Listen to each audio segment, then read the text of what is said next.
E aí, pessoal, tudo bem com vocês? Estamos aqui para mais uma conversa pelo Sport Bus. Eu sou a Gabriela e o nosso convidado de hoje, olha, gente, não tenho nem roupa para isso. Ele é apresentador da NBA Brasil, pai do Luca, marido da Aline e jogador de basquete nas horas vagas. Seja muito bem-vindo, Fê Medeiros. Oi, obrigado pelo convite, Gabi. Valeu, é um prazer estar aqui para a gente trocar essa ideia, bater esse papo aqui falando de esporte, falando sobre tudo, na verdade. O que você quiser perguntar, pode perguntar. E você está super bem vestida para a gente poder se falar. Opa, ainda bem. Bom, o nosso papo de hoje é sobre basquete, né? Que o Fê manja muito aí desse assunto. Estamos aí na temporada regular, já na metade da NBA. Com muita coisa aconteceu, muitas novidades boas, né, que a gente já viu. E já conseguimos ter um pouco aí de noção do que vai ser esse caminho até os playoffs. Eu queria saber de você, Fê, qual que é o time que está mais te agradando aí acompanhar nessa atual temporada? Então, essa é uma temporada, né, bem diferente, né? A gente tem vivido momentos diferentes, né? Sempre nessa expectativa diante de tudo que está acontecendo no mundo, mas essa temporada está super equilibrada dentro de quadra, né? Assim, você vê times que se surpreenderam demais. Nossa, tem muito time que surpreendeu a expectativa de todo mundo antes de começar a temporada, mas assistir hoje o time do Phoenix Suns jogando tá uma coisa absurda, um time que foi muito bem na bolha passada, mas há anos não chega num playoff, há anos está sempre da metade para baixo da tabela, e esse ano, com a chegada do Chris Paul, surpreendeu todo mundo. E um outro time que está indo muito bem também é o Utah Jazz, que já vem também bem há alguns anos, mas sempre morre na praia ali nas primeiras fases do playoff e tudo mais, mas é a melhor campanha da temporada hoje. Qual que é o time aí que você acha que tem um estilo de jogo muito pragmático, mas ainda pode render bons frutos, beliscar ali uma vaga nos playoffs? Então, eu acho que o meu time, por exemplo, né, eu sou New York Knicks, sofredor há tanto tempo que a gente não ganha nada, a gente nem playoff chega, mas nessa temporada eu acredito que tá chegando, sabe? Tá brigando ali entre a 6ª e 8ª posição, tá conseguindo manter um 50% de aproveitamento em número de derrotas e vitórias. É um time que eu acho que ainda pode, dentro do que a gente assistia, né, e pensava no início da temporada, rendeu demais, mas se pegar uma sequência boa de alguns jogos com bastante consistência, pode chegar a beliscar uma vaguinha ali dentro desses possíveis elegíveis aos playoffs, né? Tirando os caras que a gente já sabe, os times que a gente já sabe que já estarão lá. Qual que é o atleta que você tem gostado, assim, de quem você viu que realmente evoluiu nessa temporada? Então, existem muitos jogadores, né, individualmente falando, que eu sou apaixonado, assim, gosto demais, né? A sua pergunta é mais assim, quem se desenvolveu mais, né? Mas é um cara, eu vou falar sobre um cara que não está sempre muito bem desenvolvido, mas que tem feito uma temporada absurda, que é o Damian Lillard, que é um dos meus jogadores favoritos na NBA. Há uns 3 anos eu sou, assim, bato palmo pro que esse cara tá fazendo, e ele sempre é um cara muito subestimado, né? O próprio LeBron James falou isso num tweet, né, antes do All-Star Game, que o Damian Lillard é um dos melhores jogadores da liga e é sempre muito subestimado. E eu acho que realmente ele merece estar no topo nessa temporada. Além do Barba, também está fazendo chover, está jogando demais. Então tem uns caras muito bons, mas esses são jogadores mais sólidos, que já vem há algum tempo se desenvolvendo, né? Agora, já estão desenvolvidos, vamos dizer assim. E agora, quem vem se desenvolvendo a cada temporada e vem me surpreendido,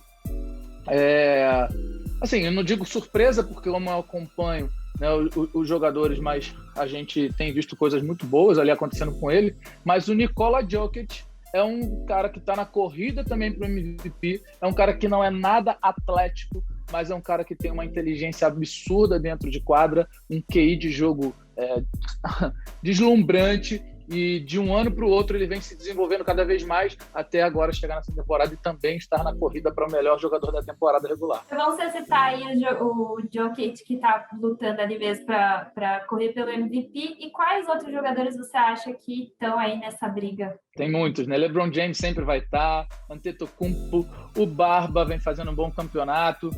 O Damian Lillard, assim, o problema do Lillard, como eu falei, né, cara, sempre muito subestimado. O problema, eu acho que é muito mais o Portland do que o Lillard, sabe? O Portland sempre vem ali tropeçando, vai, não vai. Então, se o Portland fizesse do jeito que o Lillard tá jogando hoje, se o Portland faz uma temporada espetacular, não tem como não dar um MVP para esse cara, entendeu? Luka Doncic vem jogando muito bem também, cara, com quase triple-double de média. É uma corrida de MVP muito acirrada, a Embiid destruindo todo mundo. Mas eu acho, para eu não ficar em cima do muro e só ficar falando dos caras, eu fico hoje, e olha que eu até postei isso nos meus stories, tá? Eu acho que o Nikola Jokic vem com uma força muito grande, porque o Denver vem fazendo uma temporada muito forte. Eu acredito que a NBA tem gostado muito de também valorizar os estrangeiros, para que ela abra também mercado, né, estrangeiro. Você vê que, pô, Antetokounmpo, olha a repercussão que deu o Antetokounmpo ganhar um prêmio de MVP. Então, acho que o Jokic vem muito bem. E eu vou colocar aí o Embidão também como um estrangeiro muito forte a esse título nessa temporada. E a gente citou aqui um pouco do Harden, né, que trocou o Rockets pelo Nets, e deu super certo, né? O cara já estava fazendo aí história também essa semana, fez muita história pela franquia, e é um time que tá um super time, né? Agora contratou o Blake Griffin por último, mas temos aí Durant, apesar da lesão, tem o Irving também, que é incontestável. Como que chega esse super time dos Nets aí para os playoffs? Olha, eu vou te falar que eu queimei minha língua, tá? Porque quando esse time foi montado, quando o James Harden foi para lá, eu até questionei, eu falei isso nas minhas redes sociais, eu falei, ixi, vai dar ruim, não vai dar certo, precisa de 3 bolas em quadra, são jogadores que têm ego muito forte, né? Kyrie Irving, todo mundo sabe que, né, às vezes sai do prumo, do eixo. Kevin Durant também é um cara que não tem papas na língua, né? E o James Harden é o cara que sempre teve um time para ele durante muitos anos. E como é que seria dividir isso, né? Eu queimei minha língua, o time se encaixou muito bem. Todo mundo rodando a bola, o Barba sendo líder nas assistências na temporada. Ele sempre, né, proporcionou muitas assistências, mas ele centralizava muito a bola na mão na época de Houston. Mas agora ele continua dando muitas assistências com menos tempo de bola na mão. Isso que é impressionante. Ele tem menos a bola na mão, ele consegue pontuar muito e dar muita assistência. Então ele se encaixou nesse sistema de jogo do Brooklyn Nets. O Kyrie Irving, meu Deus do céu, joga de terno, né? É absurdo ver aquele cara jogar. E o Kevin Durant, cara, é um cara que tem um percentual de arremesso absurdo, cara que acerta mais de 60%, quase 70% dos seus arremessos de quadra, joga em todas as posições. A chegada do Blake Griffin agora reforça, né, a rotação do time. É um cara que vai chegar para agregar. Blake Griffin, que sempre teve muito destaque por onde passou, mas diante de algumas lesões, enfim, alguns problemas pessoais que ele teve, ele vai acabar sendo um cara de rotação, mas que ajuda demais, porque se você pega ele num dia bom, ele vai para quase um double-double praticamente sempre, sabe? Quase 10 rebotes e quase 10 pontos, ou fica nessa média. Então é um cara que, junto com o DeAndre Jordan, que jogaram junto durante anos nos Los Angeles Clippers, já tem uma química, então acho que vai ficar muito forte esse time. O time já vem muito bem, né? Veio numa crescente durante a temporada, pegou uma sequência de vitórias gigante, e aí agora é um dos favoritos realmente ao título da temporada. E esse é um reflexo do trabalho do Steven Nash, que chegou também nessa temporada, ou é realmente muita qualidade dos jogadores? O Steve Nash foi muito questionado, né, no início, né? Quando anunciaram a contratação do Steve Nash, ele foi muito criticado, porque era o primeiro ano dele como head coach, né? A primeira temporada como head coach, pegando um time já cheio de estrelas, porque antes de chegar o Barba, a gente já tinha ali o Kyrie Irving, o Kevin Durant e um banco muito forte, né? O Dinwiddie que saiu, o Lavert saiu, enfim, alguns jogadores que eram muito bons, que acabaram sendo envolvidos nessa troca para o James Harden. Mas ele foi questionado como é que ele seguraria esse time, né? Era um possível Big Three, que era o Kyrie Irving, Kevin Durant e o DeAndre Jordan. E ele foi bem. Eu acho que ele conseguiu administrar os egos. Eu acho que ele deve ter uma, assim, né?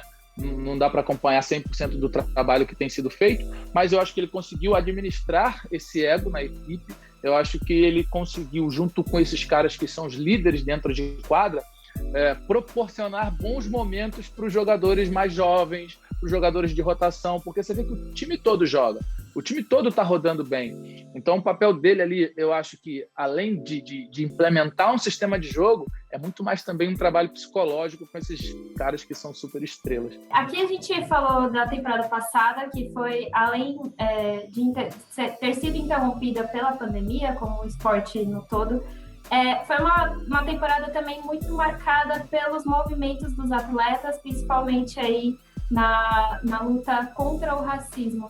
Como que você vê esse movimento mesmo dos jogadores da NBA, que eu acredito que seja o mais unido, assim, o mais forte na hora de falar desses assuntos em pautas sociais? Como que você vê esse movimento dentro da liga? É um movimento muito importante, né? Como você falou, a NBA, os atletas da NBA se posicionaram de uma forma constante, contínua, mas com união, diferente de alguns movimentos esportivos, ou de movimento, não é nem movimentos esportivos, mas daquele atleta ou outro atleta do futebol que falava algo, ou como o Kaepernick do futebol americano, né, que é um cara que levanta a bandeira. Mas, cara, às vezes ele tá lá sozinho na briga, é difícil, ele tem um ou outro que topa falar com ele, tanto que ele foi punido, né, afastado, sofreu consequências brutais, assim, para um atleta do nível que ele era. Só que a NBA, ela deu um exemplo no mundo que quando a gente quer se unir de fato, quando a gente tem voz, a gente consegue. Então, o movimento que acontecia nos Estados Unidos naquele episódio, naquele período, né, do Black Lives Matter, os jogadores se posicionarem, eu achei super importante, porque mostra que realmente a gente tem voz ativa, né? Hoje, principalmente com as redes sociais, com tudo que acontece, jogadores com milhões de seguidores terem coragem, assim como o LeBron James, que eu admiro demais, que está sempre se posicionando nesse assunto social, nesses aspectos sociais. Então, eu bato palma de verdade. O Jaylen Brown indo para a rua, iniciou com o Jaylen Brown indo para a rua com o megafone, falando, sabe?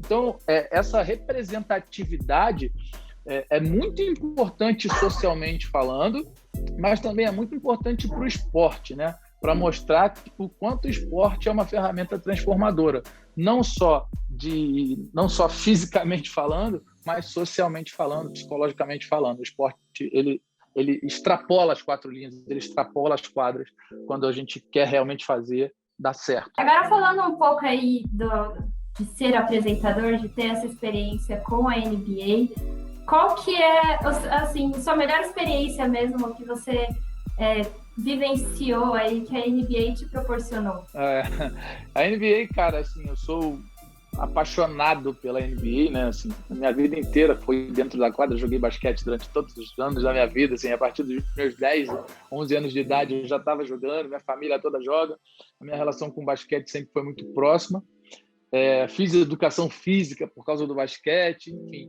estou na NBA já trabalhando há 5 anos, só que na temporada passada, antes da pandemia, foi, eu acho que a minha melhor experiência, que foi no All-Star Game de Chicago. Eu estava lá em loco, né, e a gente teve a oportunidade de conversar com alguns jogadores, entrevistar os jogadores, aconteceram movimentos, né, eventos sociais que eu tive a oportunidade de estar dentro de um vestiário, por exemplo, dentro dos corredores do United Center, sabe, lá, que era o sonho de todo mundo, né, na época, eu que acompanhei basquete nos anos 90, ali do Chicago Bulls, Michael Jordan. Então, cara, eu tive a oportunidade de sentar no banco de reservas ali onde os caras sentaram, sabe? E conversar com os jogadores em quadra. Então, acho que foi a melhor oportunidade, a maior oportunidade que eu tive nesses 5 anos de trabalho com a NBA foi poder participar desse movimento lá em Chicago em fevereiro do ano passado. Mas quem é o seu ídolo da NBA?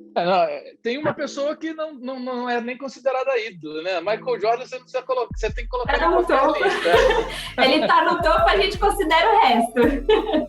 E tipo assim, você falar de uma lista e não falar de Michael Jordan é absurdo, né?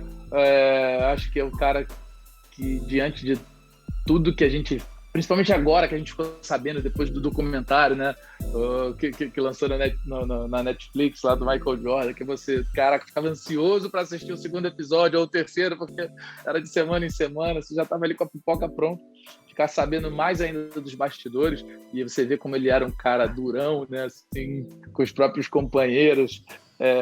Muita gente acha que ele era o cara arrogante, eu acho que aquele cara era o mestre realmente, era o cara que tem que ser, e fez o time todo funcionar daquela forma que ele trabalha. Então, assim, ele é ídolo, ele esquece.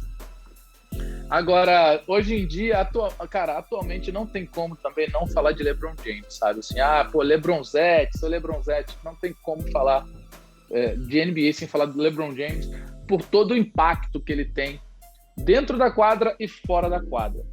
Diferente do Jordan, por exemplo, que nunca se posicionou fora da quadra, né? Nunca falou sobre nada nesse sentido mais de ativismo, né? O Jordan tinha uma vida muito mais focada ali só no esporte, não no que estava acontecendo socialmente, né? Publicamente falando. O LeBron, ele se posiciona demais e eu acho isso muito bom, sabe? Eu acho que faz com que uma nova geração comece a perceber os seus ídolos, não só porque ele faz na quadra, né? Porque às vezes o cara é bom pra caramba na quadra, um super jogador, faz gol, cesta, ace, o cara enfim, o cara é o recorde de tudo, só que fora da quadra o cara só faz, desculpa o termo, cagada. E o LeBron James é um cara que você vê funcionar dentro da quadra, mas você vê funcionar fora dela, com as suas ações sociais, com o seu ativismo, com tudo que ele faz, ele serve de exemplo. Então, atualmente, LeBron James está aí no meu coraçãozinho. E por que não dá para comparar Michael Jordan? Que pergunta, hein? Aquela que eu sei a resposta, né? Olha, isso é um assunto que vai ser discutido para sempre, né? Assim, quem foi melhor? Dá para comparar Michael Jordan? Dá para comparar LeBron com Michael Jordan e tal. A gente está esquecendo de falar até de Kobe Bryant, hein? Mas assim, é porque o Michael Jordan, eu acho que ele tem algo que a gente ainda não consegue explicar. Eu fui num All-Star Game que foi em New Orleans. Eu fui também nesse All-Star Game. E o Michael Jordan não faz aparições públicas, né? É muito difícil ele aparecer. Aparece vez ou outra. Nem no time dele lá, no Charlotte Hornets, ele aparece com frequência no ginásio. Apareceu essa semana aí, a bola até procurou, foi na mão dele, né? Mas é difícil. E nesse All-Star Game, cara, pra você ter uma ideia, o Michael Jordan foi. Ele estava no ginásio, lá no Smooth Center, em New Orleans. E quando anunciou o nome do Michael Jordan, parecia que era o título de algum time da NBA. É surreal, é difícil entender ou discutir o que ele tem. Claro, se você pega um papel lá e olha tudo que ele fez pelo esporte, em relação a números, títulos e tudo mais, cara, você não... Beleza, tá explicado ali. Só que é algo além. E olha que é loucura, né, cara? Um cara que nunca, como a gente tava falando do posicionamento, do ativismo, o cara nunca fez isso. E mesmo assim ele consegue ter algo inexplicável. Michael Jordan, ele teve ele parar de jogar e voltar e fazer o time ser campeão novamente, isso foi surreal, sabe? Os anos 90, naquela época ali, né, o finalzinho dos anos 80 para o 90, a NBA tava, caramba, como é que tá a NBA? A gente tinha ali o Magic Johnson, o Larry Bird, mas, cara, quando o Jordan entra na liga, ele muda tudo que tá acontecendo na NBA. O planeta inteiro quer ver o Michael Jordan. Quem é esse cara? Ele fez história, ele mudou a liga. Ele trouxe novos patrocinadores, ele trouxe nova audiência, ele trouxe muita coisa para a NBA. A NBA tem que ser muito grata a esse cara mesmo, realmente, porque ele fez uma história muito bonita. Levou um time a 6 títulos. Cara, Michael Jordan. A gente citou aí o LeBron Michael Jordan, que responsáveis aí por mover gerações a acompanharem a NBA. E temos Kobe Bryant também. Eu estava vendo uma entrevista antiga sua, você falou que teve essa oportunidade de ver o Kobe. Como que foi isso para você? Como que... Nossa! Teve um evento no Rio de Janeiro que o Kobe veio para o Brasil, né? E foi no Rio de Janeiro. E eu tinha uma parceria. Na verdade, não era nenhuma parceria. Conhecia algumas pessoas, né? Que eram líderes de marcas que estavam patrocinando essa vinda do Kobe. E como eu sempre estive, né, jogando na quadra e tudo mais, eu trabalhava na AfroReg, né, que era uma ONG, que é uma ONG cultural, mas a gente tinha alguns núcleos esportivos ali, então eu fazia um trabalho bem bacana ali no Rio. Falaram, cara, o Kobe tá vindo pro Brasil, tá? Tá vindo aqui no Rio de Janeiro, no data tal e tal e tal. A gente quer que você faça, a gente quer escolher você para fazer uma surpresa pro Kobe, trazendo alguns atletas, alguns jogadores que amam o Kobe, que a gente vai, na hora que a gente estiver fazendo uma entrevista com ele lá, essas pessoas vão aparecer e, sei lá, a gente vai fazer um negócio com o Kobe, pode ser? Lógico. Daí... E aí eu convidei, né, eu fui em busca dessas pessoas, eu convidei em torno de umas 12 a 15 pessoas, amigos que amam basquete, que jogam basquete, que são fãs do Kobe. Algumas pessoas também que líderes de projetos sociais no Rio. E a gente fez esse encontro, né? O Kobe estava lá, a gente ansioso esperando ele chegar. Quebramos o protocolo, não tivemos surpresa nenhuma. Quando ele chegou, a gente já foi para cima dele. Todo mundo lá falando com o Kobe e tal. Só que ele foi genial, sabe? Assim, ele foi de uma simpatia tremenda, tremenda. Ele atendeu um por um. Ele não deu um oi para todas as pessoas. Oi, galera. Ele não fez isso. Ele foi apertar a mão de um por um e falar, pô, valeu, obrigado. E abraçou um por um.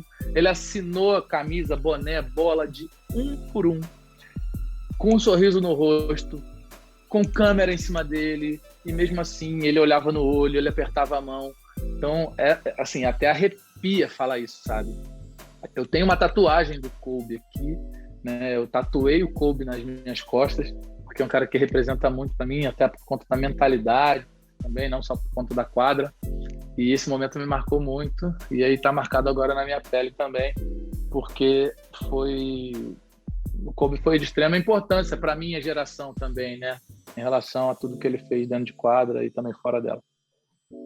E como você encarou a morte dele, que foi sentida aí por todo mundo? Até hoje a gente vê reflexo aí desse luto, né, pelo Kobe. Como que você encarou a morte dele? Então, parecia que tinha sido alguém da família, sabe? Realmente, eu tava com a minha esposa na sala, assim, e tal. Aí eu liguei a TV, aí, tipo, um alerta na TV. Eu falei, deixa eu ver. Cara, helicóptero cai, não sei o quê, com um atleta da NBA. Eu falei, atleta da NBA? Tipo, para tudo. E aí, na hora que eu vejo, é o Kobe. Então, assim, eu chorei na hora. Minha esposa, o que houve? Eu falei, cara, morreu o Kobe Bryant. Como assim? Quem é Kobe Bryant? Não sei o que, minha esposa não entende tanto. Quem é? Eu falei, cara, não, enfim. Foi uma tragédia absurda. E também foi muito impactante, porque quando ele morreu, mês seguinte foi o All-Star Game, sabe? Na NBA. Esse que foi em Chicago. Então foi a semana inteira de homenagens ao Kobe. Eu tava lá nessas homenagens, sabe? No início dos jogos, no show de apresentação das partidas, sempre com menções ao Kobe, com música pro Kobe, com a família do Kobe. Magic Johnson, fui num brunch, né, num almoço, onde acontece em todos os All-Star Games, que eles começam a falar sobre os possíveis elegíveis à Hall da Fama, falam das pessoas, dos atletas que já são Hall da Fama. É uma cerimônia, né, com os legends, né, com os caras que fizeram história na liga. E nesse brunch teve uma homenagem do Magic Johnson. Eu até consegui tirar até uma foto com o Magic Johnson, foi bem legal esse dia. O Kobe subiu no palco para falar sobre a relação dele com o Kobe, né, por conta do Los Angeles Lakers e tudo mais. e foi muito emocionante. E também tinha acabado de falecer o David Stern, né, que era o comissário da NBA também, então foi praticamente o David Stern na virada do ano e semanas depois o Kobe Bryant. Então foi uma semana de homenagens muito marcantes na liga para essas duas pessoas que foram personagens importantes, né, na instituição. E fechando um pouco agora o assunto NBA, você consegue me eleger o time dos sonhos? Acho que sim. Manda ver. É difícil, mas é bem difícil, tá? Mas eu vou começar com uma posição 5, que é unânime, Shaquille O'Neal. Não tem como não ter um Shaquille O'Neal no time ali, por mais que hoje o jogo seja diferente, todo mundo small ball, todo mundo pequenininho, não tem como não ter o Shaq ali. Cara, Shaq, Michael Jordan, LeBron James. Eu fico na dúvida na armação entre Allen Iverson e Curry. Deixa eu pensar aqui. Vou escolher 6, tá? Então o titular é o Allen Iverson, o reserva dele é o Curry. Sem se comprometer. E eu coloco o Kobe Bryant, tá? Então fica Kobe, LeBron, Jordan, Kobe, LeBron. Peraí, até me confundi, gente. Shaq, mas tá faltando um ainda? Não, você elegeu, que você dividiu com Curry. Kobe. Não, então, ó, o Curry tá aqui, ó, na reserva, tá? Então vamos lá. Allen Iverson, Kobe, Michael Jordan, LeBron James, Shaquille O'Neal e o Curry na reserva. Legal. E você gostaria de fazer alguma observação aqui que a gente não apontou e você queria falar? Eu acho que foi bem legal, foi ótimo, foi super completa. A gente falou sobre atletas, movimentos sociais, a gente falou sobre a minha história, a gente falou sobre tudo, foi super divertido. Foi bem legal, foi um prazer, assim, foi muito bom. Se deixar falar, eu fico falando por horas também. Eu também. Mas vamos encerrando por aqui. Obrigada mais uma vez por ter aceitado conversar comigo e até a próxima. Até a próxima, obrigado. Foi muito legal estar aqui hoje e trocar essa ideia, Gabi. Obrigado.